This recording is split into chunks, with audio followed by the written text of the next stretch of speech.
Eu vou convidar você a carta de Paulo aos Gálatas, capítulo 1. Alguém se julga abençoado já por ter vindo à igreja essa noite? Você já fez a oração que você desejou fazer ao Senhor hoje? Você já conversou com Ele sobre algo que você planejou falar? Tomara que sim, porque eu quero tratar com você nessa quarta-feira de uma palavra que é para a igreja. Não é uma palavra evangelística, não é uma palavra que necessariamente atenda necessidades, mas é uma palavra para a igreja. Por falar nisso, quero convidar você para domingo de manhã, viu? Algo muito bom nos aguarda domingo pela manhã. Mas abra em Gálatas capítulo 1, você já conseguiu achar? Eu vou ler as palavras do apóstolo Paulo a partir do verso 6 até o 9. O apóstolo Paulo diz assim, falando à igreja dos Gálatas, ele diz assim: admira-me que estejais passando tão depressa daquele que vos chamou na graça de Cristo para outro evangelho. Você entendeu? O apóstolo Paulo ele se diz aqui preocupado, chocado, seja lá o que for, ele usa a expressão, estou admirado, de que estejais vós passando tão depressa daquele que vos chamou na graça de Cristo para outro evangelho. E ele explica, ele diz assim, o qual não é outro, senão que há alguns entre vós que perturbam e querem perverter o evangelho de Cristo. E ele continua dizendo, mas ainda que nós, ou mesmo um anjo vindo do céu, vos pregue evangelho que vá além do que vos temos pregado, seja anátema. O que significa? Maldito, seja maldito. Assim como já dissemos e agora repito, se alguém vos pregar evangelho que vá além daquele que recebestes, seja anátema, que todos digam amém. O apóstolo Paulo aqui critica um problema que ele percebe e ele se preocupa em deixar isso registrado em carta à igreja dos Gálatas, porque ou por revelação divina, ou por comentários que chegaram, ou por ser testemunha ocular, o apóstolo Paulo olha para aquela igreja e diz assim, vocês estão saindo da rota, vocês estão meio tortos nessa caminhada porque vocês começaram bem, porque vocês receberam o fundamento certo, mas o tempo passou e vocês foram se deixando conduzir um pouquinho para a direita, um pouquinho para a esquerda, e vocês saíram do eixo. E ele diz, eu estou admirado de que com tanta rapidez vocês estejam se deixando tocar por essas diferenças. A evolução ou a involução do evangelho. Porque ele fala de pregar um evangelho que vá além, mas eu me permito crer que o evangelho que fica aquém também é uma mensagem maldita. Não é? Eu também creio que seja. Mas o que seria isso? Essas alterações que, segundo ele, pessoas produzem perturbando e pervertendo. São adaptações, amados, que as pessoas podem fazer no evangelho por questão cultural. Aí aqui no Brasil, alguém diria para você, não, aqui no Brasil nós somos evangélicos assim. Aqui no Brasil o povo evangélico age assim, faz assim, fala assado, e é a nossa cultura. Ou então a perversão do evangelho, ela pode se dar simplesmente por conveniências, adaptações que tornam-se convenientes a nós. Por que você é um crente assim? Porque eu gosto de ser assim. Mas vem cá, será que está certo essa sua opção de viver assim? É assim mesmo que é o Evangelho de Cristo? E a pessoa, se fosse sincera, ela diria, não sei se é, só sei que para mim só serve assim. Só sei que o Evangelho para mim tem que ser assim. Só que você há de concordar comigo que essa fala de que para mim o evangelho tem que ser assim, ela é infernal, diabólica. É ou não é, minha gente? Porque o evangelho de Cristo, o apóstolo Paulo acabou de nos dizer aqui, ele não sofre adaptações. O evangelho de Cristo, ele pode ter sido dado há 2000 anos atrás, mas ele não sofre atualizações. Ele não precisa de atualizações. Então, nem por cultura local de um determinado país ou até mesmo estado, porque o crente do Sudeste é diferente do Nordeste. É inevitável nós termos algumas características diferentes. Agora, fugir do eixo, do padrão, ninguém pode. É ou não é? Ninguém pode. Nem por ser cultura local, nem por adaptações, muito menos por adaptações convenientes. Então, nós corremos o risco, nas adaptações convenientes, de nós fazermos o nosso evangelho, ou o evangelho ao nosso gosto, mas o evangelho de Jesus não pode ser ao gosto do freguês. O evangelho de Jesus é o evangelho de Jesus. E ponto final. É ou não é, minha gente? A pessoa ela vai dizer assim, não, alguém perguntaria, mas vem cá, você não vai sempre à igreja? Não. O meu evangelho, do jeito que eu aceito, do jeito que eu me adapto, não pede de mim que eu seja assíduo aos cultos. Ainda bem que ela usou todas as palavras, né? Que é o dela, do jeito que ela gosta. Não, o evangelho para mim tem que ser assim, sem me deixar aprofundar demais, sem me deixar tocar demais, sem me deixar transformar, sem me deixar comprometer-me. Para mim o evangelho só serve se for assim. Mas nós temos esse direito de dizer essas coisas? Nós temos o direito de dizer como nos convém ser o evangelho? Não. Nisso tudo que eu estou lhe dizendo, que eu estou querendo lhe lembrar, é que o evangelho de Cristo, ele é o que é. E ele não pode sofrer adaptações. Ninguém pode fazê-las. Nem se um anjo descer do céu. Disse o apóstolo Paulo, não foi? Nem se um anjo. Olha, ele disse, nem eu, apóstolo Paulo, que fiz boa parte dessa constituição, mas nem mesmo se um anjo, que é o que pregam os mormons, que um anjo veio e mudou a história toda e eles seguem o anjo. Mas o apóstolo Paulo diz, nem se um anjo dos grandes vier e fazer, de jeito nenhum. Se vier, considere-o anátema, maldito, porque quem adapta, quem mexe, está nessa área.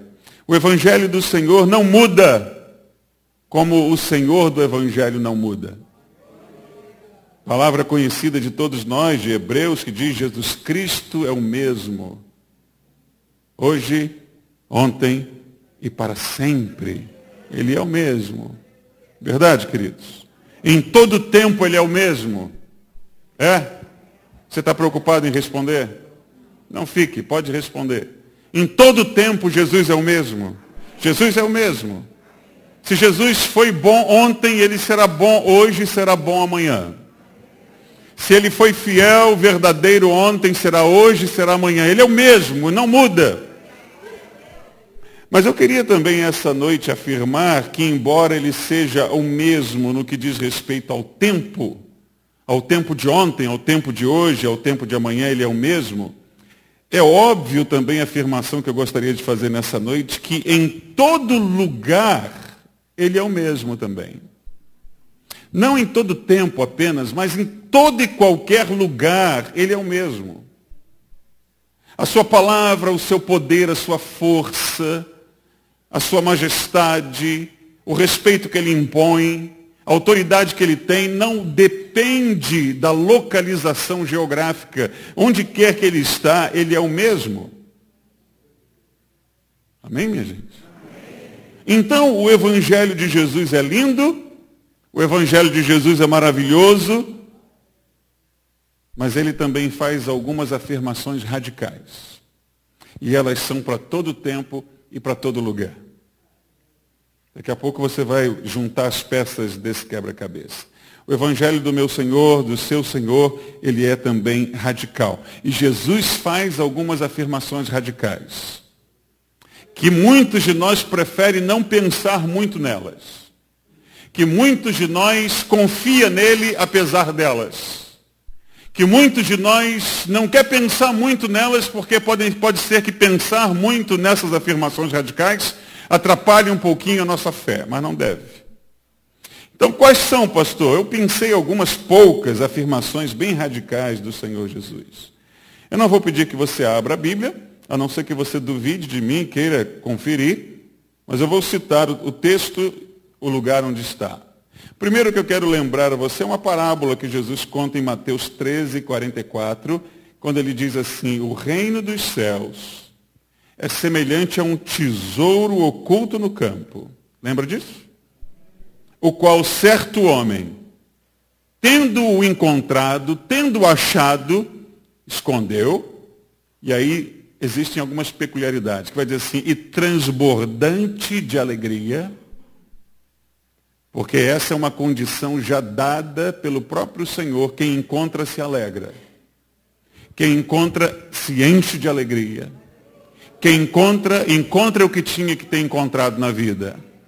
E encontrando o reino de Deus, transbordante de alegria, essa pessoa vai vender tudo o que ela possui para comprar o campo onde está o reino de Deus. Jesus conta essa parábola e ele não usa muito mais palavras do que essas. No próximo versículo ele vai repetir a mesma coisa usando o exemplo de quem negocia pérolas. Que encontrando a pérola, a verdadeira pérola, também faz a mesma coisa. Vende tudo que tem para comprar a pérola de grande valor que encontrou. Jesus usa muito poucas palavras nessas duas parábolas, mas de um significado que para um bom entendedor não precisa de mais palavras. Jesus está dizendo que não há nada de maior valor do que o seu reino. Então você pense a respeito, o que tem valor na sua vida, o que é o que tem mais valor na sua vida, e ouça a palavra dessa noite, que não é invenção do pastor, não é novidade, vocês já sabem. Jesus afirmou, sem modéstia alguma, ele afirmou que não há nada mais importante do que achar o seu reino e possuí-lo. Dúvidas sobre isso? Eu acho que é claro o texto, não é, amados? É uma afirmação radical do Senhor.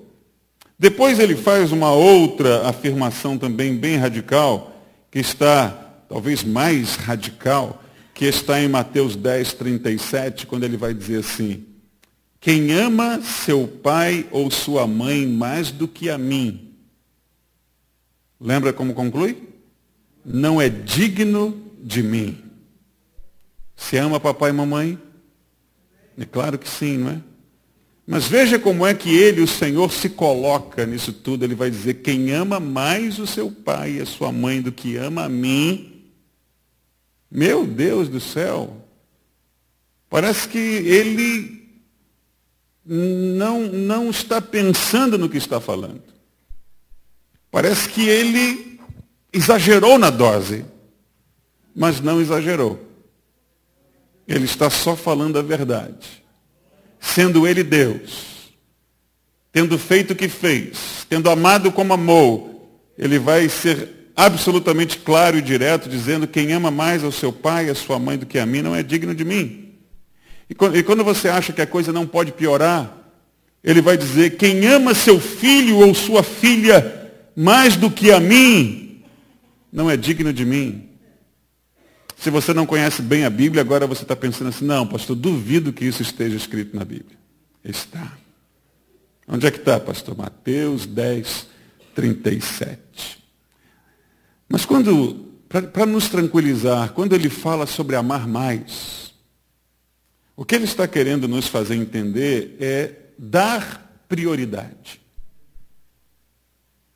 Quem dá mais prioridade, ou quem prioriza qualquer coisa antes dele, não é digno dele. Dá para entender? Ele continua dizendo assim: e quem não tomar a sua cruz, E quem não toma a sua cruz e vem após mim, vem atrás de mim, não é digno de mim. Quem acha a sua vida, perdê-la. Quem todavia perde a sua vida por minha causa, achá-la. Não são afirmações radicais, amados? Muito radicais. E a gente podia lembrar de outras. Ele vai falar, por exemplo, qual é o maior dos mandamentos. Alguém vai perguntar a ele, Senhor, diz para a gente qual é o maior dos mandamentos. Talvez a pessoa estivesse pensando que ele fosse responder um dos 10. E ele vem com o maior de todos.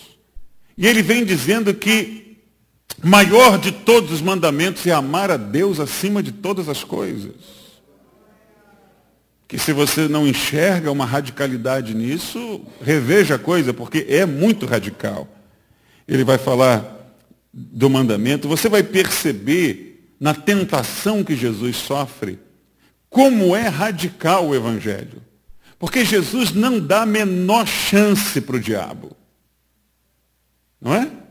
O diabo vem naquela hora própria, numa hora de fraqueza física, numa hora que o organismo não está na sua faculdade normal, a falta de comida afeta até os pensamentos e por aí vai. Ele se aproveita da situação para propor ao Senhor Jesus algumas negociações e para todas elas o Senhor Jesus vai dizer não. Não. Talvez você perguntasse, o que há de mais, Senhor? Olha aí, não deixa de ser nenhuma boa ideia. Você não está com fome, 40 dias. Uma pedrinha em pão não custa nada. Se saiu da boca do diabo, custa. Se a sugestão veio do diabo, pode ter certeza que não vale a pena. Embora pareça inocente. Ceder a uma inspiração maligna, ainda que não pareça tão maligna. Jesus, o Senhor está num caminho o diabo diria, de proeminência, de aparecer. Foi mais ou menos o que disseram os irmãos de Jesus, não é? Que não gostavam dele, que não criam nele, não criam nele. E disseram para ele, vem cá, você não tem que aparecer para sua mensagem ser minha. Então por que você não vai? Sai de casa. E o diabo sugere, olha, aqui de cima desse altar tão alto, se jogue daqui, porque quando o Senhor se jogar daqui, Deus vai dar ordem aos anjos para que venham numa velocidade da luz e lhe peguem antes que você chegue ao chão. Mostre que você é imprescindível, mostre que você é o cara. Não. E vai depois tentar, num ato desesperado, dizer, se você se dobrar diante de mim e me adorar. Parece que ele estava louco para chegar logo nesse ponto, né? Era o que ele queria de fato. Se você se ajoelhar aqui por alguns segundos diante de mim, eu lhe dou todas as riquezas dessa terra. Aí Jesus ficou nervoso. Não é, amados? Mandou que ele saísse e ele teve que sair rapidinho. Era melhor para ele que ele fosse bem rápido. Aqui na igreja, domingo passado, eu não estive aqui, eu estive na igreja de Bom Sucesso, mas falamos, eu soube que o pastor Pedro falou na primeira reunião, o pastor Marcelo orou também na segunda reunião, à noite foi o pastor Carlos, não sei se tocou no assunto da igreja perseguida. Pois é, domingo passado convencionou-se no mundo inteiro que seria orar pela igreja perseguida. Então, eu que ia pregar na igreja de Bom Sucesso, eu fui fazer a minha pesquisa sobre a igreja perseguida, porque esse assunto não está na nossa pauta. Nós não pensamos nisso. Embora o mundo não seja tão grande assim, nós preferimos nos colocar de fora disso, esquecer disso. E fiquei assustado. Fiquei assustado de saber que dos crentes brasileiros, apenas 0,04% sabem que existe uma igreja perseguida. 0,04% dos crentes brasileiros sabem que existe uma igreja perseguida e todo o resto é totalmente alheio a isso. Aí eu comecei a minha pesquisa e fui dar uma olhadinha se na internet havia algum vídeo a respeito. Para quê? Para quê? Tem. Eu aconselho a ver. Eu ia passar o vídeo na igreja domingo passado. Mas aí eu disse para os irmãos lá, eu resolvi poupar vocês. Porque vocês não iam gostar muito do que eu ia fazer, passando aquele vídeo. Porque o vídeo revela uma verdade que a gente ignora, que a gente não quer conhecer. De pessoas que, muito ao contrário de nós, que no Brasil, apesar de tudo que esse Brasil tem, nós temos total liberdade aqui para fazer o que quisermos no que diz respeito à nossa fé. Verdade? Se nós resolvêssemos sair todos daqui agora e irmos ali para o canteiro central, alguém ia nos impedir? E lá a gente começasse a cantar, alguém ia nos apedrejar? Não, talvez até tivéssemos uns aplausos. Talvez alguém até jogasse umas moedas para nós. Ninguém ia fazer mal nenhum. Então nós não sabemos o que é ser perseguido pela fé. Eu não aguentei ver o vídeo todo. As lágrimas começaram a rolar antes da metade. Você tem que ser muito forte para ver o vídeo, porque você vai começar a ver gente simples, que só porque crê na mesma coisa que você crê, as famílias são fuziladas. São colocadas de joelho e vem o soldado por trás e dá o tiro na cabeça. Tem um rapaz que tem a cabeça sustentada pela mão de quem acabou de decapitá-lo por causa da fé que tinha. Existe um rapaz preso a uma cruz sendo queimado, vivo. Existem pessoas sendo espancadas. O que elas fizeram? Elas creram na mesma coisa que a gente crê. Aí, amados, esse não foi o assunto do domingo passado. Domingo passado nós oramos pela igreja perseguida e falei um pouquinho a respeito. Mas, no meio dessa inspiração, me veio uma pergunta à mente. Porque eu acho que ela é inevitável, a pergunta. A pergunta que me veio à mente foi a seguinte: será que o Jesus deles é diferente do nosso? Eu já comecei essa reunião dizendo que ele é o mesmo ontem, hoje e para sempre, em qualquer lugar ele é o mesmo, não é? Mas a pergunta ela vem quando você vê a reação das pessoas. Será que o Jesus deles é diferente do nosso? Porque você pode pensar a respeito disso no valor que se dá a ele. Porque parece que pelo Cristo deles, eles dão a vida, literalmente falando. A gente ignora isso, mas tem muita gente morrendo ao redor do mundo por causa de Cristo, ainda hoje, em 2017. E eu me perguntei, o que o Cristo deles tem? Porque eles são capazes de dar a vida, literalmente falando, pelo seu Cristo. Eles se sujeitam a cultos bem escondidos, porque eles não podem ser pegos fazendo um culto ao Senhor. É risco de prisão, é risco de vida.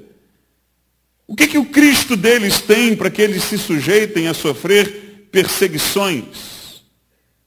Sofrem restrições, não têm os mesmos direitos que os outros cidadãos do mesmo local, do mesmo país.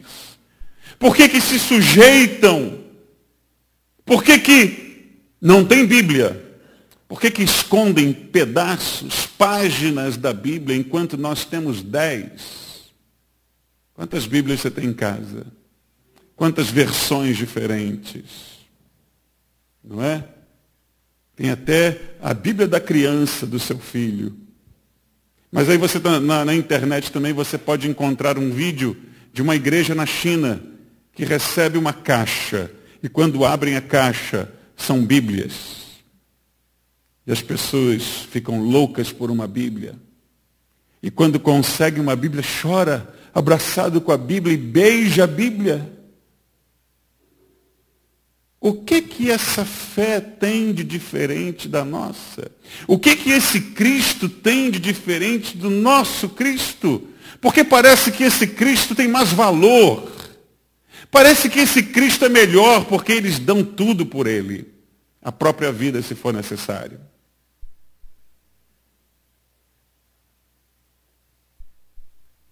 Por que o pastor está perguntando isso? Porque qualquer um de nós pode ver o valor que nós aqui damos a Cristo. O valor não vai estar medido nas nossas palavras, mas nas nossas ações. As palavras são as mais lindas, mas o valor que damos ao nosso Cristo está expresso nas nossas ações. Verdade, amados? Já disse aqui recentemente que me impressiona e eu passei a amar ainda mais Moisés. Eu gosto muito mais de Moisés do que diz o livro de Hebreus no Novo Testamento, do que o livro de Êxodo todo, porque o livro de Êxodo vai contar a história toda que você conhece, dele nascendo na hora errada, sendo colocado no Nilo, sendo pego pela princesa do Egito, tratado e criado como neto de Faraó, uma história linda, e depois ele mata um egípcio e tem que sair fugido de lá, e vai viver no deserto, nas terras do seu futuro sogro, e tem aquele chamado com a sarça que arde e não se consome, e ele vai ver, e ele ouve o Senhor, e Deus tem um projeto, e é linda a história do Egito, das pragas, né? Se faz novela sobre isso. Mas lá no Novo Testamento, quando fala da fé, diz em Hebreus 11, 24 o seguinte: pela fé, Moisés, quando já homem feito, recusou ser chamado filho da filha de Faraó, preferindo ser maltratado. Você ouviu bem? Ele recusou ser tratado como príncipe do Egito, e preferiu ser maltratado. Ninguém em sã consciência abandona o trono do Egito para ser qualquer outra coisa, muito menos maltratado. Mas o texto diz que ele preferiu ser maltratado junto com o seu povo do que usufruir prazeres transitórios do pecado. Verdade? Continua o texto dizendo: porquanto considerou o opróbrio de Cristo por maiores riquezas do que os tesouros do Egito, porque ele contemplava o galardão. Moisés é um exemplo e tanto para nós de que existem prazeres que devem ser adiados em nome de Cristo. Existem prazeres que devem ser esquecidos, abandonados em nome de Cristo. Para alguns é dar a vida, para outros é abandonar alguma coisa. E talvez custe muito abandonar alguma coisa. Os amigos de Daniel, quando ouviram a música, terem que se curvar diante da estátua que Nabucodonosor fez, eles são uma representação maravilhosa do verdadeiro povo de Deus, porque o verdadeiro povo de Deus não se deixa vencer. Não se vende. E Nabucodonosor ainda procura demonstrar alguma generosidade, virando-se para os três e dizendo aqui: ô Sadraque, Mesaque e Abednego, alguém me disse que vocês se recusam a adorar o ídolo que eu levantei. É verdade?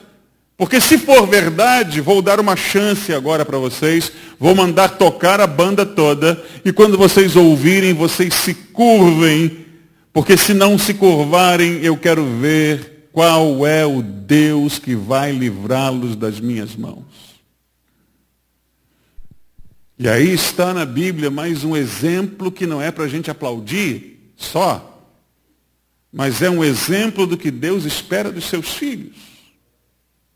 E eles vão responder: o rei Nabucodonosor, Quanto a essa sua fala do que vai fazer e acontecer, nós não temos que responder nada. Nós só queremos que o Senhor saiba de uma coisa. Se o Deus a quem nós servirmos, se Ele se dignar, se Ele quiser, porque nós não vamos aqui nem implorar. Se Ele quiser nos livrar, Ele vai. Mas se Ele não quiser, nós não vamos nos curvar. Aí está o desenho do que é o verdadeiro povo de Deus. Esses meninos, como alguns já lembrados nesta noite, eles não estavam sob ameaça de privação de alimentos.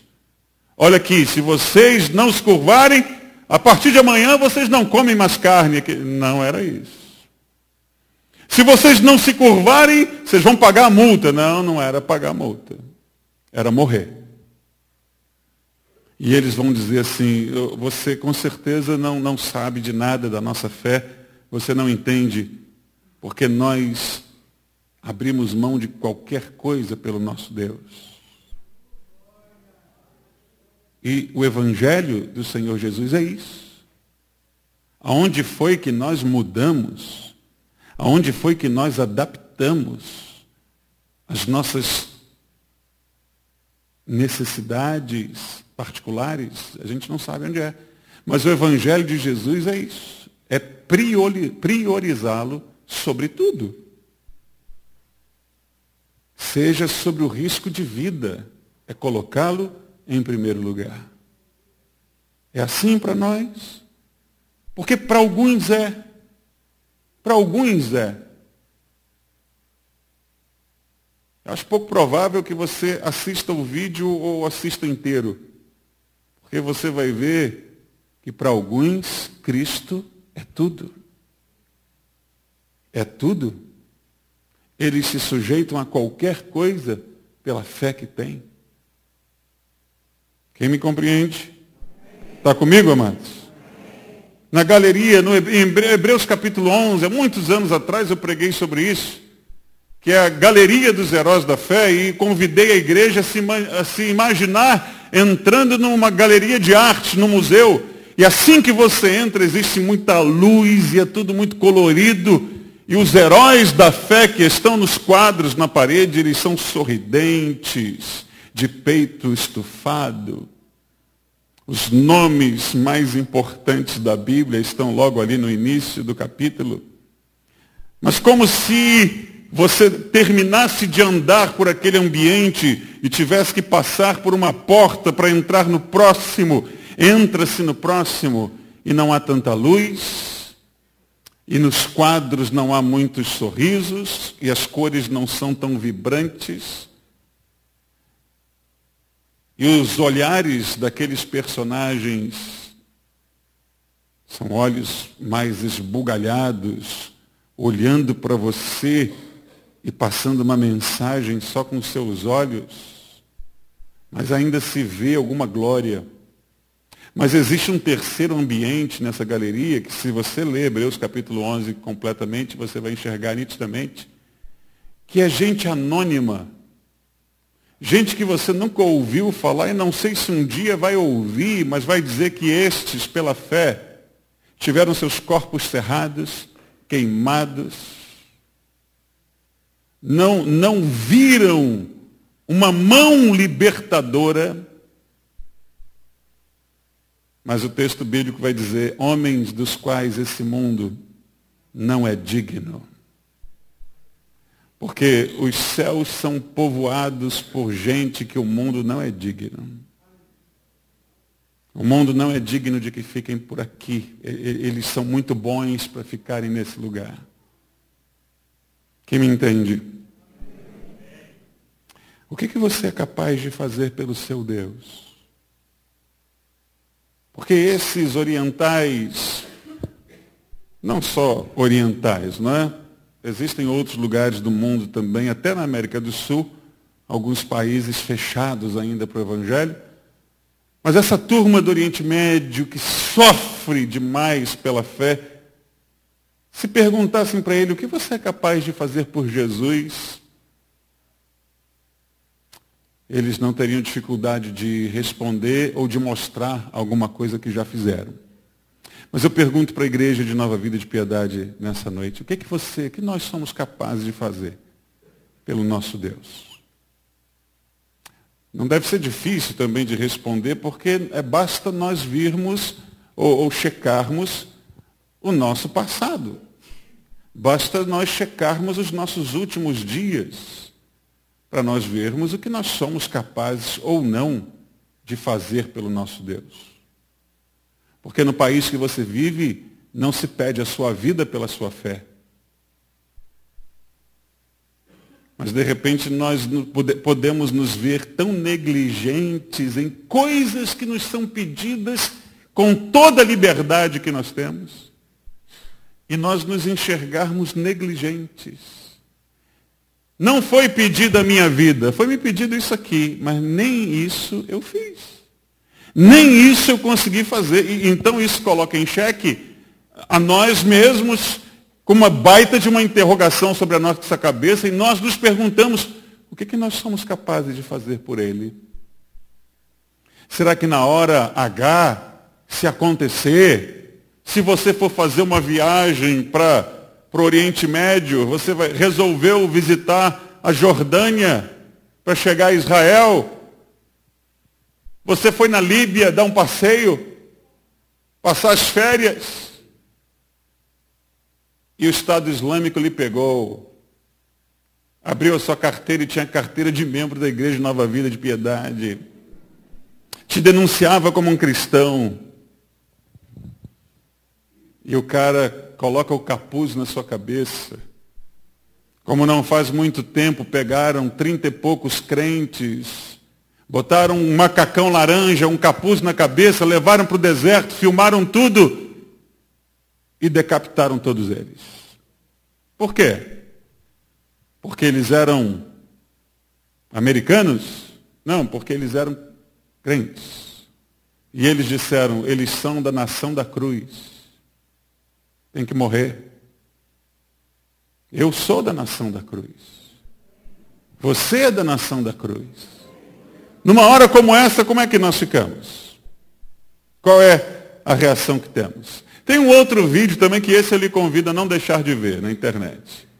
Que é um falso jornalista passando-se por uma pessoa que está fazendo uma pesquisa, e ele diz para os entrevistados assim, olha, nós estamos entrevistando as pessoas sobre a fé que têm. E a pessoa, o que você crê? Eu creio em Deus. Eu sou evangélico, diz a pessoa entrevistada, mas aí ele fala assim, desliga a câmera aí, deixa eu falar aqui, amigo, olha só, nós estamos fazendo essa pesquisa e todo mundo que a gente pesquisa diz crer em Deus. Eu queria dizer o seguinte, eu vou lhe dar R$100 para você dizer o contrário, você topa? E a pessoa diz assim, é claro que eu topo. Aí ele embolsa os R$100, liga a câmera, que nunca esteve desligada, e ele pergunta de novo, e aí, você crê em Deus? Não, não creio.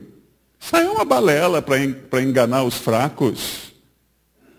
Isso acontece com um monte de gente que por R$100 muda de opinião.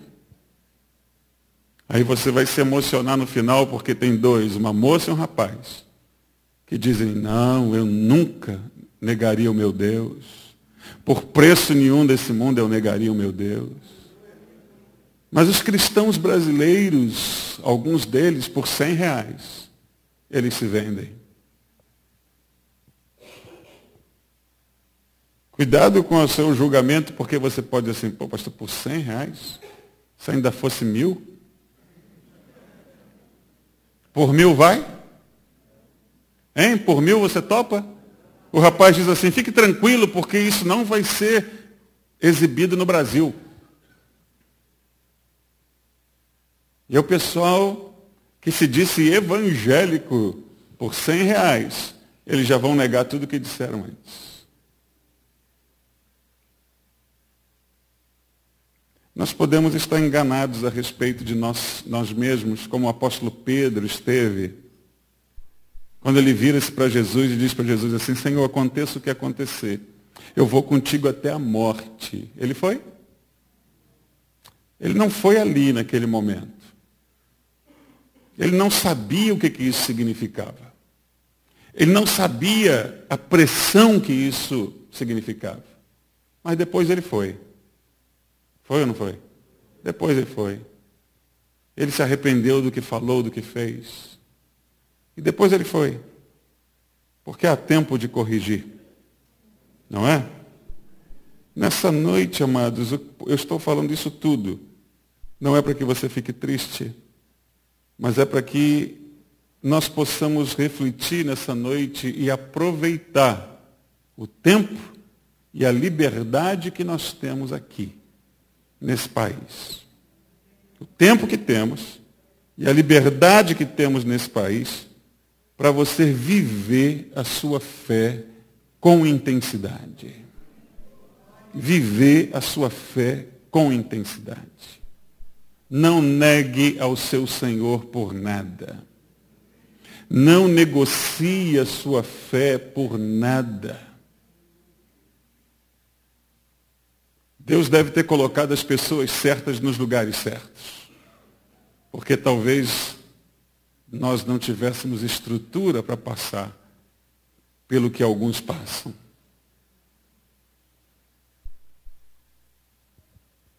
Parei o vídeo, não aguentei mais ver, as lágrimas já desceram, quando antes da metade aparece uma cena de uma mulher deitada no chão com uma criança, queimados ambos, mortos. Porque criam em Deus. E aí? Como é que fica? Porque são iguais a nós. Quando eu perguntei o que o Cristo deles tem de melhor que o nosso, a resposta é óbvia. É o mesmo Cristo. As pessoas é que são diferentes. O Cristo é o mesmo. As pessoas são diferentes. Mas nós não podemos ser acusados pela vida mansa que temos nesse país. Porque por maior que seja a perseguição que você possa passar da sua fé, ela não significa nada perto do que alguns passam. Então, por maior que seja a vida mansa de ser crente nesse país, e já foi até moda, nós não podemos ser acusados porque não estivemos sob esta pressão. E Deus não olha para nós com um descrédito, dizendo, vocês são piores do que Ele. Não, Ele não faz isso. Mas acredito, amados, que nós temos que fazer valer a liberdade que temos nesse lugar e valorizar com toda a nossa força o Evangelho que dizemos amar tanto. Para alguns é pedida a vida. Para outros pode-se pedir santidade.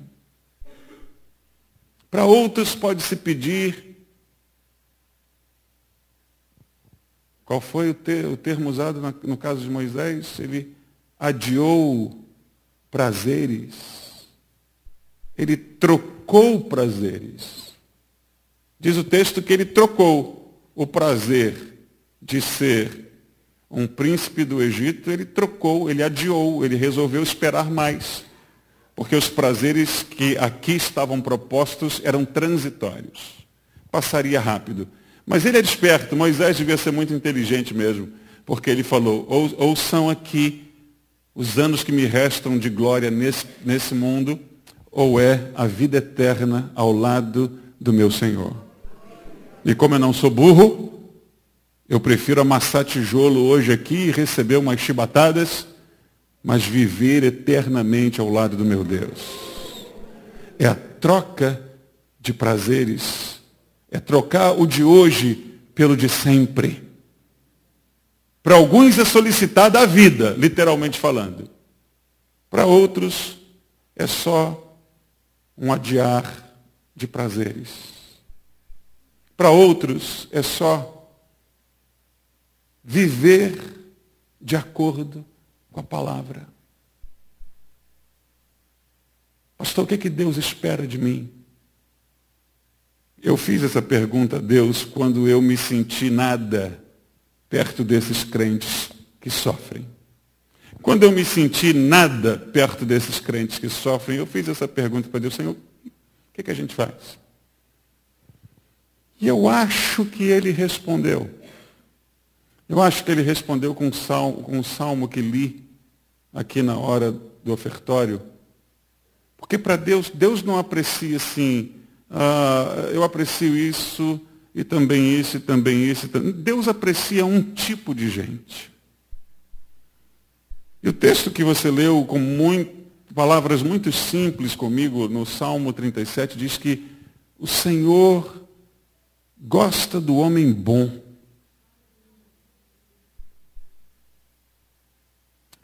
A gente pode conhecer muita gente que passa o dia inteiro lendo a Bíblia, que conhece a Bíblia de trás para frente.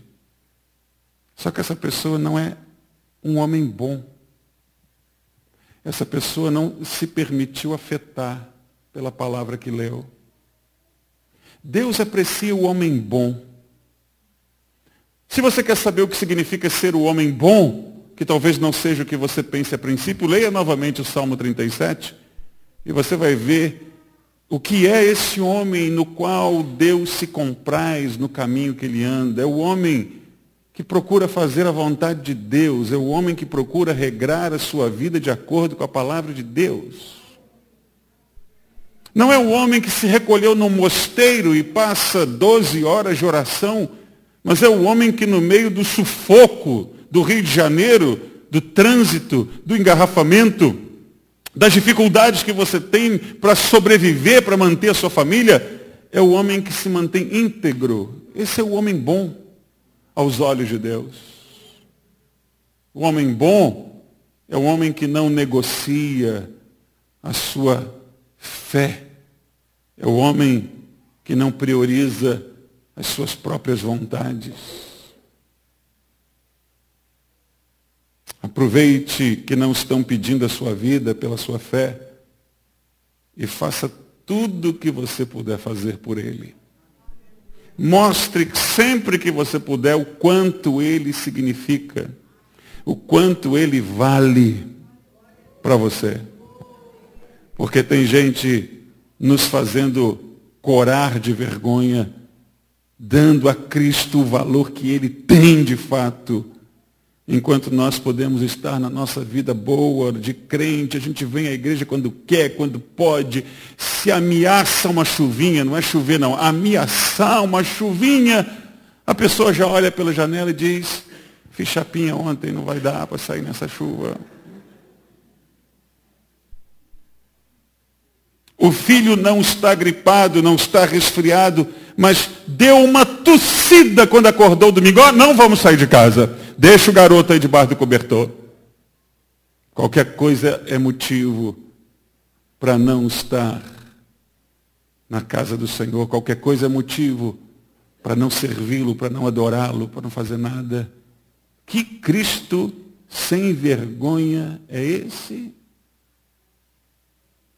Parece um ídolo de esquina que pode ser chutado porque não tem valor. Mas Cristo tem valor. É o Rei dos Reis, o Senhor dos Senhores. Tem gente nesse mundo que é tão apaixonada por Ele, que dá a vida por Ele. Gente de todas as idades. E sabe uma coisa que você pode reparar, se você tiver estômago para ver o vídeo? É a determinação dessas pessoas. É a determinação do povo de Deus. Assim como os amigos de Daniel. Não nega. Não nega. Não existe outro Deus pelo qual as pessoas deem a sua vida. Só o Senhor Jesus. E as pessoas não negam. E uma segunda coisa que você percebe é o ódio do mundo. Tem um homem sendo queimado numa vala. E além de estar sendo queimado, tem um outro com um porrete, dando com toda a força várias vezes nele.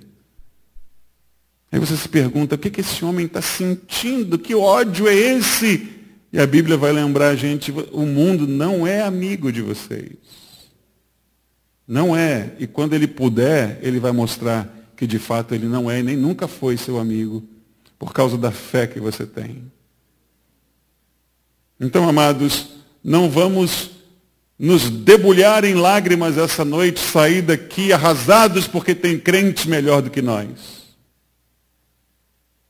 Vamos agradecer a Deus pelo lugar que nós vivemos. E vamos procurar honrá-lo com toda a nossa força. Com toda a nossa força. Tem gente que paga com a vida. Tem gente que paga com a exposição. Exposição de quê, pastor? De se confessar um crente. De se confessar um cristão. Ah, pastor, eu acho que isso não vai ser bom para mim no meu trabalho. Se eu me confessar um cristão, o senhor sabe que crente tem uma fama, né? Tem uma fama maravilhosa. E existem pessoas que elas não precisam dar a vida, elas só precisam dizer quem são. Não é? Existem pessoas que não precisam pagar com a vida, elas só precisam ser um pouquinho mais fortes nas tentações que sofrem. Que você possa sair daqui determinado nessa noite a honrar ao Senhor Jesus com o valor que Ele tem. Com o valor que Ele tem. E você vai ver o que Ele é capaz de fazer na sua vida. E você, depois dessa minha fala, você poderia dizer assim, pastor, mas eu não estou interessado. Depois de ouvir tudo que eu ouvi, eu não estou interessado no que Ele pode fazer por mim. Eu quero fazer por Ele alguma coisa. Mas se a gente voltar à história dos amigos de Daniel, que foram jogados, amarrados na fornalha ardente, e a Bíblia vai dizer que era tão absurdo o calor que saía dali, que os homens poderosos que foram chamados só para jogar os 3 lá dentro morreram quando foram jogar. Do calor que saía daquele lugar. Aí Nabucodonosor vai chegar próximo à fornalha e vai olhar de longe, porque não dava para se aproximar muito, ele devia estar num outro patamar, e vai chamar o pessoal que estava lá, vai dizer, olha lá, nós não jogamos 3 lá dentro, tem 4, você está vendo 4? Ó, 1, 2, 3, 4, e aquele ali, ó, é diferente dos outros 3. Ele parece um filho de deuses. Nabucodonosor não era burro também, não. Aí ele mandou sair os 3. E já não era mais com aquela fala arrogante, não é? A fala já era mansinha. E diz assim, Nabucodonosor, Sadraque, Mesaque e Abednego, servos do Deus Altíssimo. Ah, ele era esperto. Não é? Sai! Aí saem os 3. Ele deve ter passado uns minutos olhando, porque não tinha nenhum vestígio de fogo sobre eles, na roupa, no cabelo, não tinha cheiro de fogo. O quarto que ele viu já não estava mais lá. E ele diz assim, a partir de hoje eu baixo um decreto de que todos têm que adorar o Deus de Sadraque, Mesaque e Abednego, porque não há Deus que possa livrar como o Deus deles. Palavras da mula, palavras de Nabucodonosor, que no finalzinho do texto, se eu não me engano, Daniel capítulo 3, ele vai dizer assim, e fez prosperar a Sadraque, Mesaque e Abednego na província da Babilônia. Porque as coisas que nós mais queremos e mais desejamos na vida, elas vêm quando se busca o reino de Deus em primeiro lugar. Então eu termino repetindo, aproveite o tempo e a liberdade que você tem nesse lugar para honrar a Deus com sua vida. Sua vida honra o Senhor. Seu testemunho, o que as pessoas percebem em você, honra o Senhor. Senão, há tempo de você rever essas coisas. E dizer para você mesmo, o que o rapaz que recebeu a proposta dos R$100 disse, Tem gente morrendo pela fé. Você acha que eu vou aceitar R$100 para negá-la?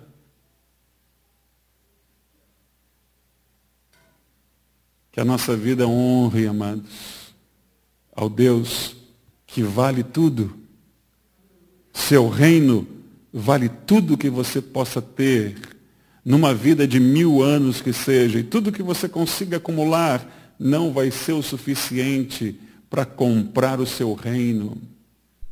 Você tem que aceitá-lo por amor, de graça. Que são coisas que só vão aumentando o valor de Deus diante de nós. Só vão aumentando o valor do Senhor Jesus diante de nós. Então, por favor, se ponha de pé. Você, homem de Deus, mulher de Deus, e permita-me orar por você, orar por nós, no final dessa reunião. Quando eu, domingo passado, me ajoelhei e pedi que a igreja se ajoelhasse para nós orarmos pela igreja perseguida, eu disse para a igreja algo que era verdade. Eu digo, eu não sei se eu sei fazer essa oração. Eu não sei se eu sei fazer esta oração por esses crentes. Porque a impressão que eu tenho é que eles estão num nível tão superior ao nosso. Mas fizemos a oração de acordo com a capacidade que temos de fazer. Mas hoje é por mim, é por você, que eu oro nesses tempos finais, nesses dias que tudo aponta para que o Senhor Jesus esteja vindo buscar a sua igreja. E Ele diz que quando Ele vier, Ele quer encontrar os seus servos fiéis. O que significa ser um crente para você? O que significa para você ser um cristão? O que Cristo significa na sua vida? Ele é algo descartável, que se as coisas não forem do jeito que você espera, você se decepciona e larga, como quem larga um remédio que não deu certo. O que Cristo é para você? Cristo é para você alguém que você pode dizer, como diz uma música que eu ouvi recentemente, se Ele fizer, Ele é Deus. Mas se Ele não fizer, continua sendo Deus. É assim para você? É assim para você? Ou Ele só é se fizer? Ou Ele só te agrada se fizer? Ou Ele só serve para as suas conveniências se Ele fizer? Mas de fato, Ele é o Senhor. E Ele faz o que quer, a hora que quer. E as nossas palavras devem ser como as de Sadraque, Mesaque e Abdenego ao rei Nabucodonosor. Se o Senhor a quem servirmos quiser livrar-nos, Ele vai. Se Ele não quiser, Ele não precisa nem dar explicações. Mas nós não vamos nos vender Nabucodonosor. Essa é a visão correta de Deus. A visão correta de Deus não é de um olhar magoado, de um filho ressentido, que quer demonstrar com toda a sua força o quão decepcionado ele está pela sua oração não ter sido atendida. Não. É como nós cantamos, é como nós lemos. Ainda que a figueira não floresça, ainda que a videira não dê as suas flores, que não haja curral, ou não haja gado no curral, que as ovelhas sejam arrebatadas, ainda assim,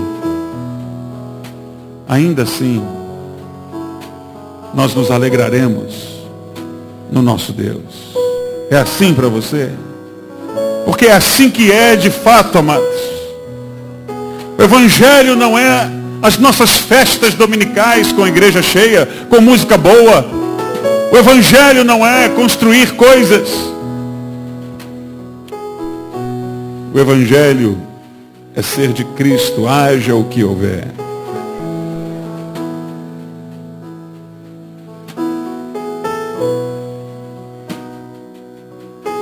Jesus é o centro de tudo que há.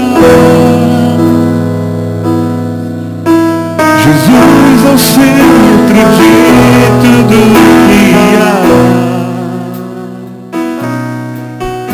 O início e o fim, desde a eternidade, tudo é sobre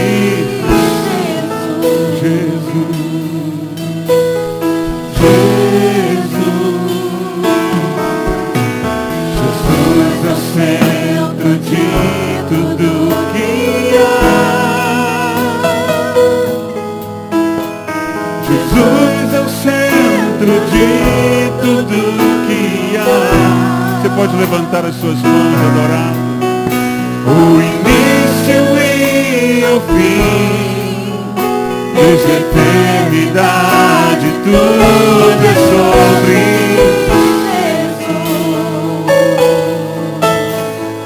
Jesus, nada mais importa, nada se compara a ti. Oh, eu te amo, Senhor. Jesus, tu és o centro, tudo aponta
ele seja o centro.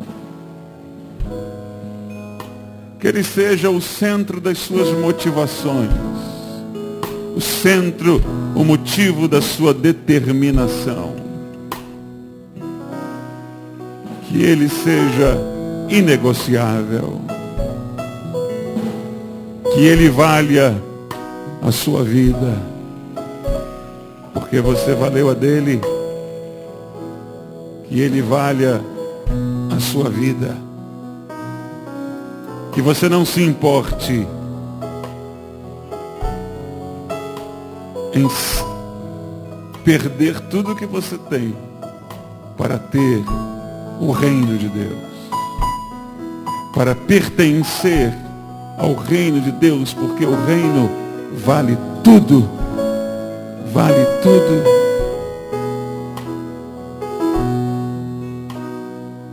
Louvado seja o teu nome, Senhor. Antes de nos despedirmos, será que uma palavra de adoração sua de louvor, uma palavra não escrita na tela, mas que possa sair da sua boca, que o bendiga, que o valorize, que você rompa com a sua timidez para dizer a ele o valor que ele tem para você. Existem pessoas que não estão dizendo, estão fazendo.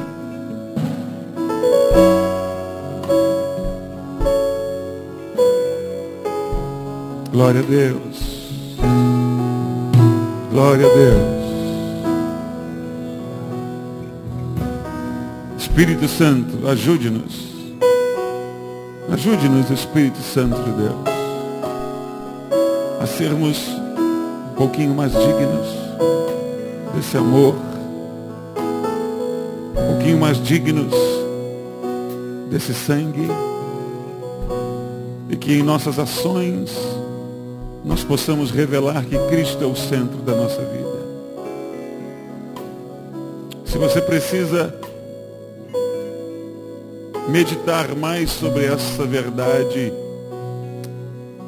fale com Ele no seu quarto hoje à noite. Diga o que você tem que dizer, que você não pode dizer no culto, porque no culto você ouve. Mas no seu quarto, no seu banheiro, onde quer que você esteja, na sua sala, diga o que você não disse hoje aqui.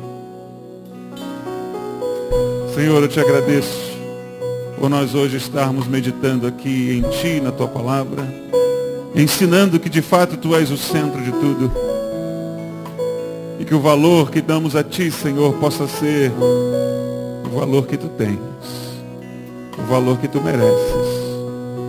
Que nós possamos perceber sempre que em nossa vida o Senhor não é um ídolo de barro, não é uma bandeira que nós defendemos,